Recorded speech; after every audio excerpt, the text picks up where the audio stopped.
మాట్లాడవలసిన చోట మాట్లాడాలి, పరిమితంగానే మాట్లాడాలి, వెనక్కి వెళ్ళిపోవాలి. చేయవలసిన పనులేనా అంతే. పిల్లలకు ఉద్యోగాలు వచ్చేవాళ్ళు ఉద్యోగాలు వాళ్ళు చేసుకుంటారు. రోజు ఓసారి ఫోన్ చేసి నాన్న ఉద్యోగం బాగుందా, నాన్న ఉద్యోగం బాగుందా అంటే 10 రోజులు ఖచ్చితంగా బాగుండదు. ఎందుకంటే నువ్వు అస్తమానం పలకరించేవాడిని.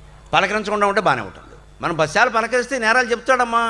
వాళ్ళు జీతం ఇస్తున్నారు కానీ ఎక్కువ పని చేయించుకుంటారు. మరి ఎక్కువ జీతం ఇచ్చేవాడు చేయించుకోవడం, కూర్చోబెట్టి డబ్బులు ఇస్తాడా? పలకరించకూడదు. అలాగా వారానికి ఒకసారి మాట్లాడాలి అంతే. పిల్లలతోటి వాళ్ళు చేస్తే చేయనివ్వండి, మనం చేసేది అంతే. పెద్దవాళ్ళు వారానికి ఒకసారి అంతే. మాట్లాడకే లోపు చేసుకుని ఉద్యోగం నువ్వు చేసుకుని, సంసారం నువ్వు చేసుకో. మాత్రమాటికి నాకు ఫోన్ చేస్తావేట. ఇక్కడ భర్త అస్తమాను తల్లికి ఫోన్ చేస్తుంటే పెళ్ళాన్ని లోకు కట్టేసి అమ్మ కూర్చొని గోమె కొడుతుంది కూర్చోబెట్టి. ఇక్కడ అస్తమానం చేయకూడదు అలాగ. భర్త పౌరుషం ఉంటే చేయడం అలాగే. తెలుసుకో, నీ భార్యతో తెలుసుకో. నువ్వు మాట్లాడు. అస్తమానం అమ్మకు ఫోన్ చేస్తావు, బుద్ధి లేదు.